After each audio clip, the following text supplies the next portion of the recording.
Oi, gente. Para quem ainda não me conhece, meu nome é Natália, sou dentista, enfermeira. Eu pedi para fazerem um roteiro de perguntas para mim, porque tem sido muitas dúvidas sobre o assunto. E então vocês vão me ver olhando aqui para baixo, porque meu celular está aqui embaixo e o roteiro de perguntas está aqui. E aí eu vou lendo e vou respondendo para vocês, tá?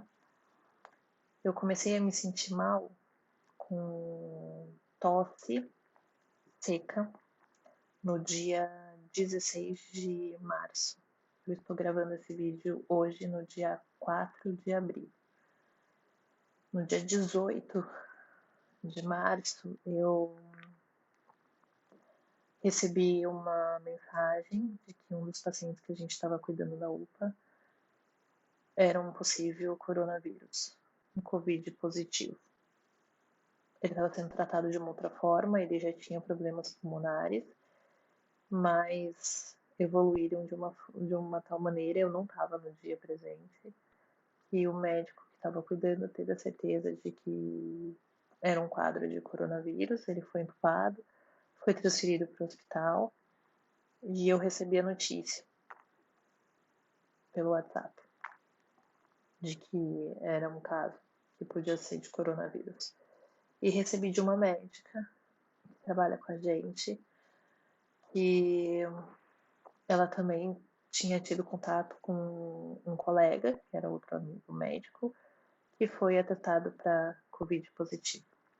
Então, eu fui trabalhar, e aí no dia 21, eu continuei daí trabalhando só como enfermeira. Eu cancelei todos os meus atendimentos como dentista, por conta do risco de eu estar contaminada. E na UPA eu tinha que continuar trabalhando.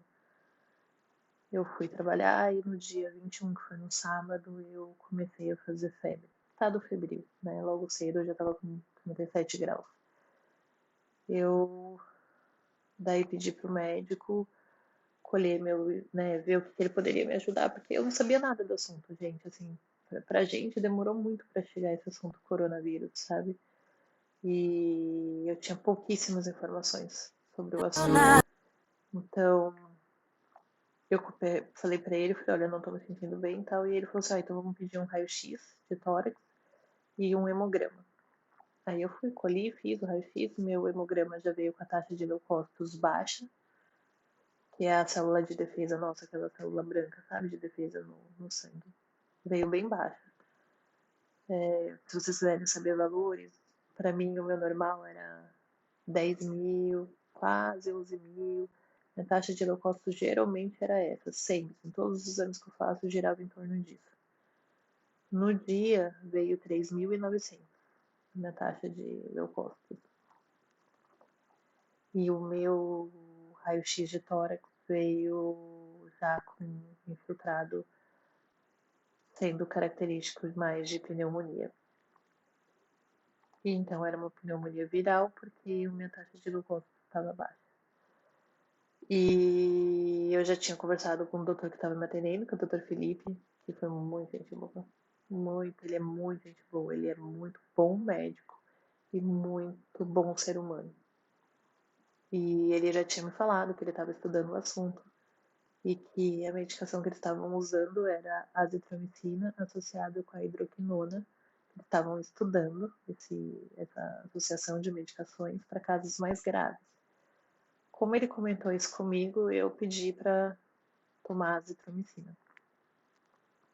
Como eu fui um dos primeiros casos, eu acho que o primeiro caso, inclusive, que ele atendeu, ninguém sabia muito como proceder, entendeu? Então, eu preferi entrar com azitromicina. No dia 22 eu piorei, e aí eu fui atendida no hospital particular. Teve alguns pormenores nesse assunto, mas em algum momento, eu juro que eu vou realmente gravar um vídeo sobre isso, mas eu acho que agora não é o momento mais indicado. E aí eu fui pro hospital particular e ele me afastou já do meu trabalho. Mas não colheu o exame. Então uma das perguntas é se alguém fez um exame para comprovar. Não colheu meu exame e a orientação dada pelo médico no hospital particular é que eu deveria colher na rede pública, E na rede pública, a orientação dada era colher só de pacientes internados e que tivessem grávidos. Então, não colheram. Eu suspeitei que podia ser coronavírus no sábado, que é uma das perguntas também. No sábado do dia 21, quando eu já estava apresentando tosse, e aí eu tive o estado febril. Aí no dia 22 eu procurei então esse serviço médico particular e ele me afastou, com a possibilidade de ser coronavírus, mas sem a certeza. No dia 27, eu consegui que outro cara, muito gente boa também, graças a Deus, assim, um enfermeiro excelente, de uma outra UPA, de uma outra cidade, que foi na cidade de Mauá, aqui perto de Santo André. Eu trabalho numa UPA em Santo André. Eu consegui que ele abrisse a exceção e colhesse para mim o meu exame. Aí ele colheu o meu exame para coronavírus. Hoje é dia 4, a gente ainda não tem o resultado. Tá demorando bastante e para a cidade de Mauá mais ainda. Tá girando em torno de um mês para vir o resultado, tá? Quais foram os meus sintomas iniciais e como que eles evoluíram? Os meus sintomas então foi tosse, febre, esse estado febril, muita canseira, uma canseira assim fora do normal, muita assim de dormir o dia inteiro, muita dor no peito e muita dor nas costas. É muito diferente a dor, gente. Eu senti a dor realmente no pulmão. Eu sabia que aqui eu ficava em dúvida assim no peito se era coração já, porque eu já estava sabendo que podia cair na corrente sanguínea e ir para o coração, porque o pulmão fica também ali na região, né? Mas doía demais e ainda dói. Hoje foi um dia que eu fiz muito esforço e também já fiz muita gravação. Gravei já no Instagram também. Mas, assim, sabe aquele negócio, eu fui abatido antes da guerra começar e eu não posso me abater. Então, mesmo aqui isolada, a gente vai lutando, vai querendo orientar as pessoas, sabe? Então, mesmo assim, eu ainda me sinto com dores. Tenho dor no pulmão. É o que eu sinto. Dor no pulmão. E eu ainda tenho tosse. No dia 24, 25 mais ou menos, eu perdi. Eu não sentia mais o gosto nem o cheiro das coisas. E aí eu tive muita inapetência, que é não ter vontade de comer. Eu É diferente você não ter vontade de comer de você ter náusea. Eu não tinha náusea, mas não descia. E dia 20, 26, no dia 25 eu lembro que eu comi tipo uma colherada de comida e dormi 4 horas seguidas depois. Tive muita canseira. Eu não conseguia comer, eu não conseguia beber, eu não conseguia me hidratar. Eu sabia que eu precisava, mas não ia. Eu tinha muita canseira de levantar para pegar água ou comida, porque onde eu tô é como se fosse uma casa, assim, sabe? Um quarto e cozinha e banheiro. Então, é pra assim, se vira sozinha mesmo. Porque meus pais já são idosos e são grupo de risco. Então, ok, eu não conseguia e não ia. E quando foi no dia 27, eu fui colher o exame. No dia 27 à noite, eu percebi que a minha temperatura estava aumentando. Só para vocês entenderem, eu entrei com a medicação de azitromicina, né? Que acabou no dia 26. Tomei 6 dias de azitromicina. Daí no dia 28, minha febre voltou e eu tive muita falta de ar. E aí o desespero bateu, porque quando eu achei que eu pudesse melhorar, eu estava piorando. E essa doença tem muito isso, oscila muito. Quando você acha que você vai melhorar, às vezes você está piorando. Aí eu liguei para a HCOR, né, um hospital particular. A orientação do hospital particular já está assim dividida. Você liga para um canal específico e o canal, eu tô querendo dizer assim, a divisão interna, tá? Então é o fluxo deles. Aí você liga e tira dúvida com os profissionais, então você já tira dúvida com o enfermeiro e com o médico direto. Aí a enfermeira perguntou, eu passei todos os dados, porque lá eles ainda você se identifica se você é profissional da área da saúde ou não. Eu tenho o oxímetro, que você é um aparelhinho que você coloca no dedo, e ele mede a quantidade de oxigênio no sangue que você tem, e essa quantidade de oxigênio no sangue a gente chama de saturação. E a minha saturação estava caindo muito, muito, muito. E abaixo de 90, a gente já tem que entrar com suporte de oxigênio, seja por catéter ou máscara, né? A gente tem que aumentar, a gente tem que dar esse suporte. E aí eu liguei para lá e a orientação dada foi pelos meus parâmetros, tá? Que eu não vou passar aqui para vocês não ficarem achando que tem que ter alguma coisa em casa para medir, porque não tem que ter. Ela disse assim para mim: você ainda consegue segurar a respiração? Aí eu falei assim: ó, deitada eu consigo segurar. Ela falou: então fique em casa. E, gente, eu fiquei depois, quando eu melhorei um pouco, 2 dias, literalmente 2 dias, pesquisando tudo sobre essa doença, tudo que eu pudesse, eu estava lendo e eu estava vendo vídeo, eu estava vendo declaração de outras pessoas. E tem uma mulher brasileira que está em Nova York, ela está nos Estados Unidos, ela também ficou assim, e o médico fazia a mesma orientação. Ela, quando estava se sentindo mal, ligava e o médico falava: você ainda está com muita falta de ar ou não? Então não vá para o hospital, não vá para o hospital, não vá para o hospital. Até que um dia ela achou que ela tinha que ir.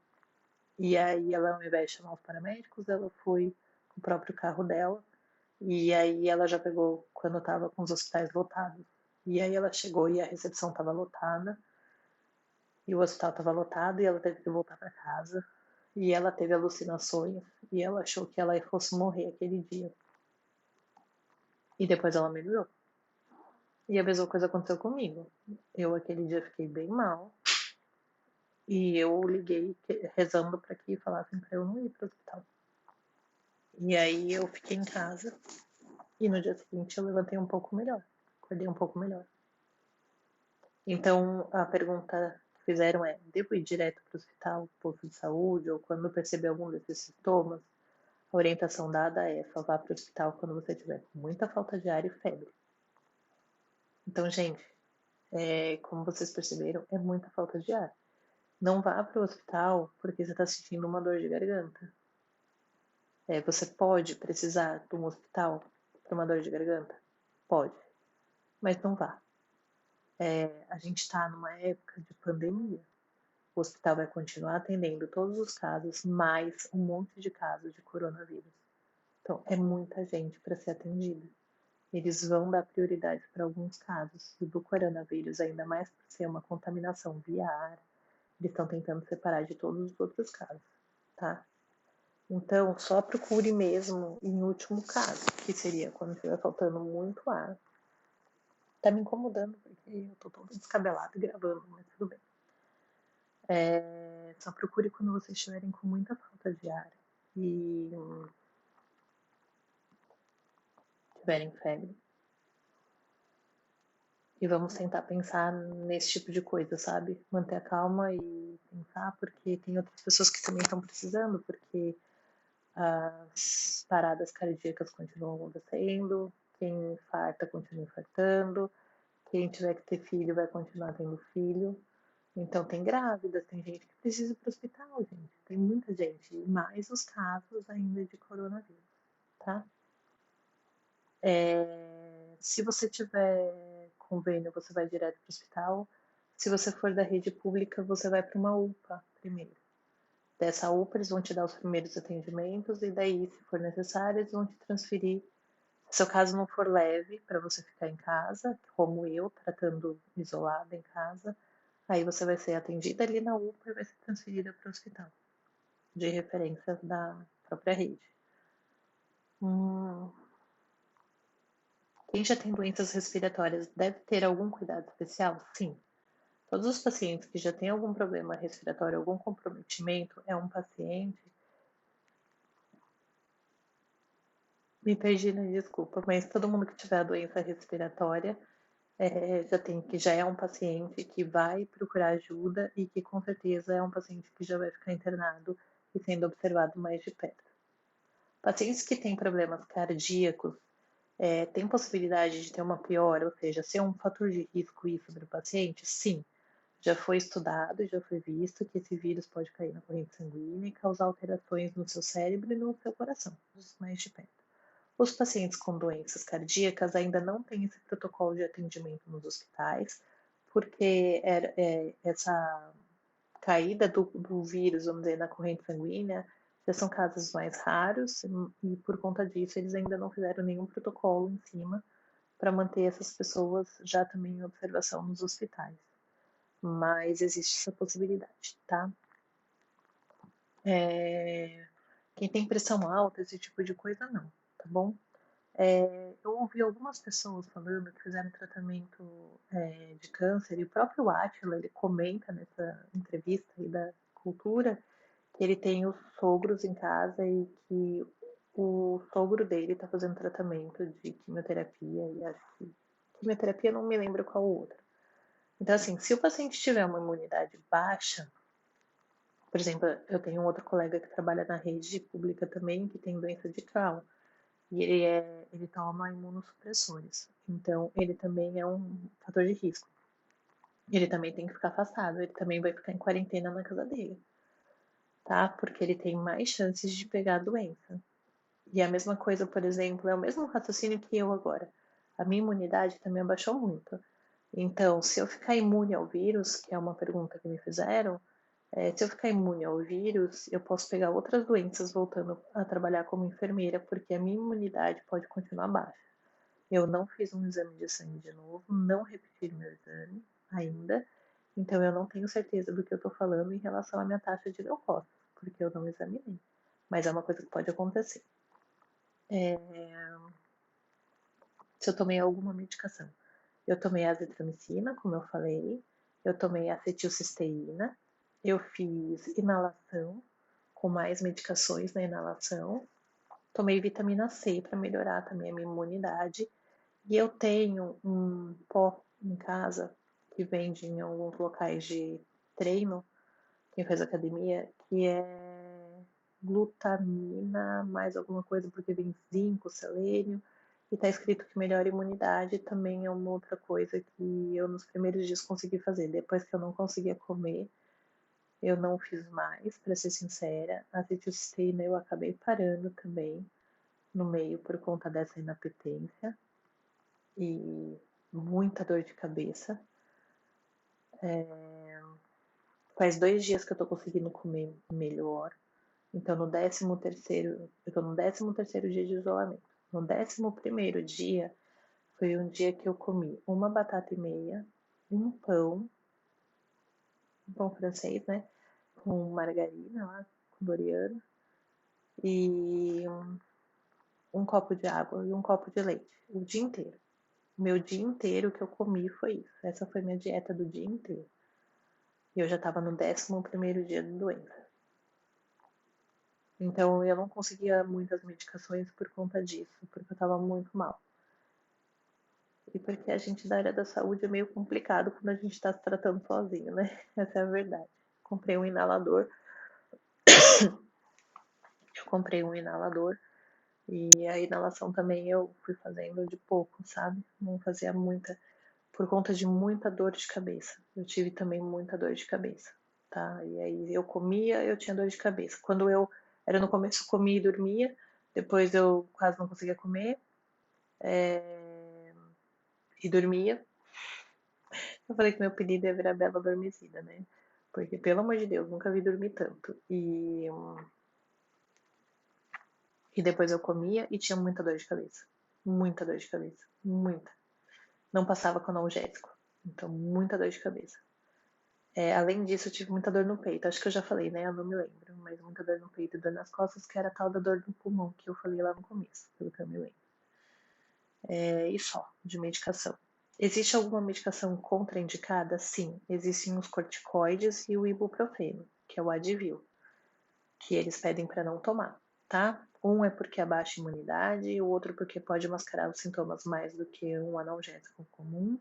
Então, não é para usar, tá? Corticoides e ibuprofeno. Além da medicação, o que mais eu posso fazer em casa? Dormir ajuda, porque seu organismo diminui a quantidade de coisas, né, de metabolismos que você tem que fazer, assim como ficar quietinho. Não é difícil ficar quietinho com essa doença, não é.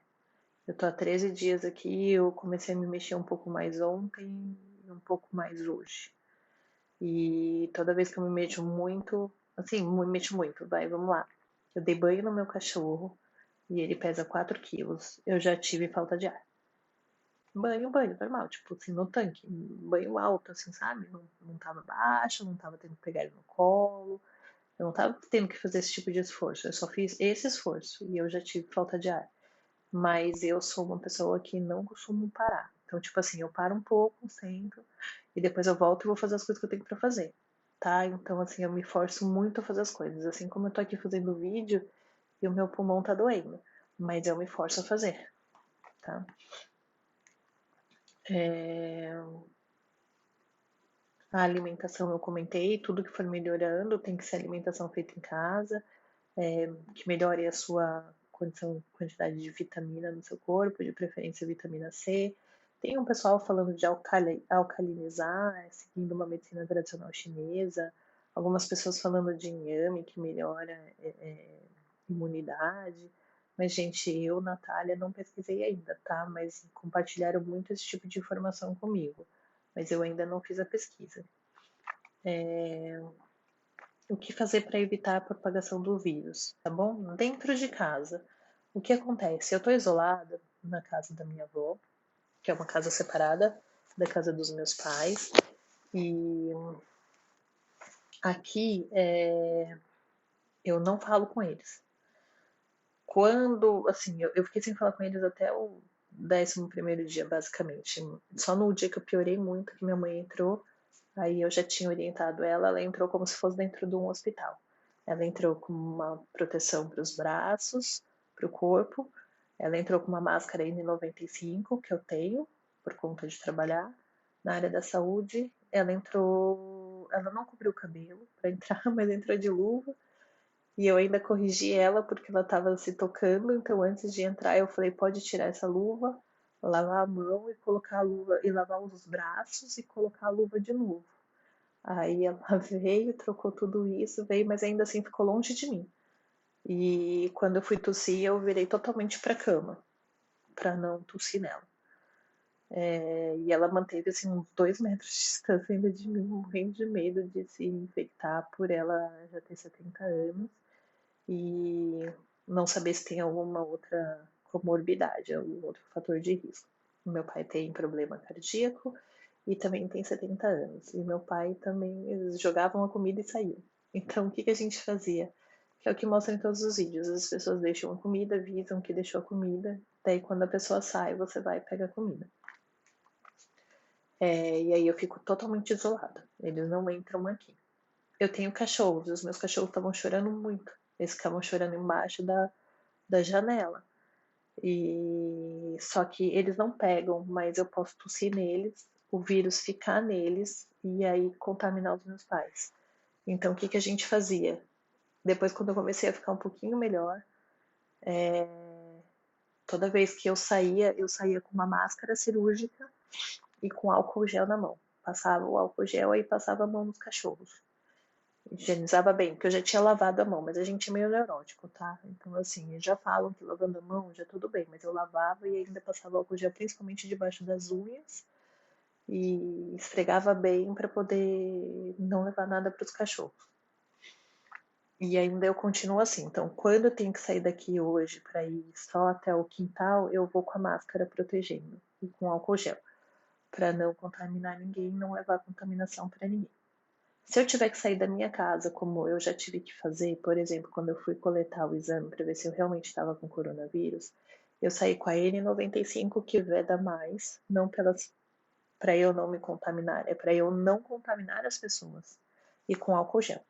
Toda hora eu limpava a minha mão e não encostei, tentei não encostar em nada. Aonde eu ia, eu tentava não encostar em nada. E evitava falar até também e fiquei com a máscara, por puro desespero, para eu não contaminar as pessoas. Por quê? Porque o ideal é ficar em casa, é você ficar isolado. Não é pra você ficar saindo por aí, entendeu? Mas eu precisei sair 2 vezes, uma para pegar um documento meu no meu consultório, e eu fui assim, e uma vez para colher o exame. Então, no mesmo dia, eu saí uma vez só de casa e fiz tudo isso. Eu fui colher o exame e daí eu fui pegar esse documento que estava no meu consultório. Mas foi o dia que eu piorei. E daí no dia seguinte eu piorei muito. Então, além da gente não contaminar os outros, a gente tá com a imunidade baixa. E pode acabar pegando alguma outra doença junto, tá? Além da medicação, que outras doenças eu posso fazer? Já falei de dormir, da alimentação, propagação em casa. Tem mais uma coisa em casa. Eu limpo tudo aqui. O que é utilizado? Água com sabão e água sanitária, cloro diluído, água sanitária diluída, desinfetantes no geral já matam o vírus. Então, o que eu faço aqui onde eu tô? Eu uso todos esses tipos de todos, assim, tem dia que eu limpo com água e sabão tudo, e aí a gente tem aquela máquina que chama Vaporeto, que é a máquina de vapor de água fervendo, né? E então daí eu uso ela porque ela entra em qualquer fresta, qualquer coisa. E aí eu limpo. No começo eu não conseguia fazer nada, gente. Eu só limpava onde pudesse meus pais deixar a comida, assim, sabe? Pra não ter contaminação. Mas agora que eu melhorei, todo dia eu limpo.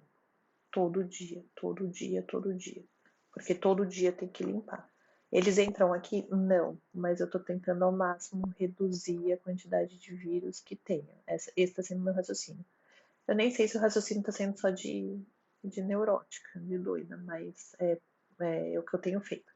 Como o vírus pode sair também na urina e nas fezes, no banheiro eu sempre uso água sanitária no lixo e troco o lixo todo dia.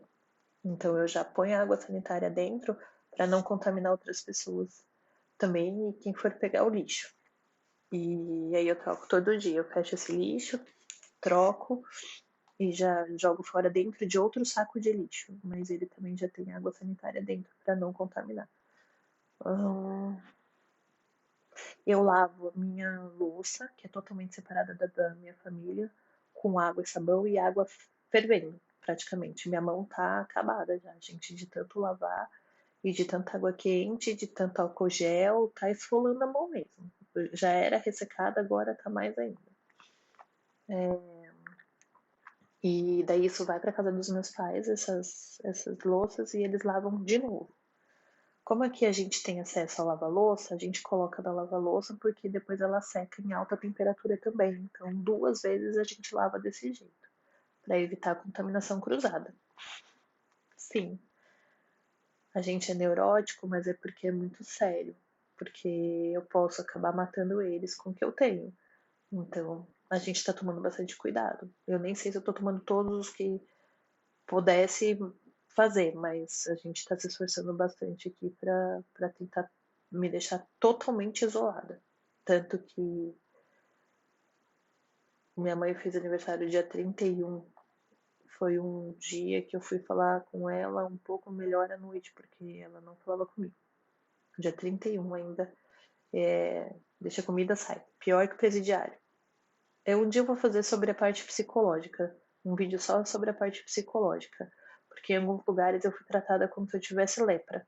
As pessoas não queriam pegar, não queriam, sabe, pegar papel da minha mão, nada, mesmo eu totalmente higienizada, mesmo sendo enfermeira, mesmo assim. E mesmo outra pessoa também sendo, teve isso, tá? Então um dia eu faço um vídeo só sobre essa parte psicológica. Como eu tô me sentindo hoje? Eu ainda não estou bem. E é o normal, tá? Alguns médicos vão falar para vocês que em 14 dias vocês já deveriam estar bem com o coronavírus, mas não é a verdade, tá bom? Todas as pessoas que eu conheço que realmente tiveram coronavírus levaram mais tempo do que 14 dias para estarem bem. Quando que a gente pode parar de contaminar outras pessoas? Se diz também em 14 dias. Depois de 14 dias você não vai estar contaminando mais ninguém com vírus. Como eu li um artigo que fala que você tem que esperar mais 7 dias depois que você para de ter todos os sintomas de coronavírus, que seria tosse, essa falta de ar, tudo, quando acabar tudo isso, eu tenho que esperar mais 7 dias, mais uma semana, para daí eu poder, por exemplo, voltar a conviver com os meus pais, porque daí sim eu vou ter parado de contaminar as pessoas. Então, por conta disso, eu não quis voltar a trabalhar, porque eu posso contaminar outras pessoas, tá? E também me perguntaram o tempo de isolamento é esse, se eu tenho mais alguma dica para quem está passando por isso hoje. Olha, quem estiver passando pelo coronavírus não é uma gripe, é uma pneumonia. Vamos começar daí. É realmente uma patologia complicada, é uma doença complicada. Você vai sentir muita canseira. Aqui no Brasil está muito característica essa falta de sensação de cheiro e de sabor.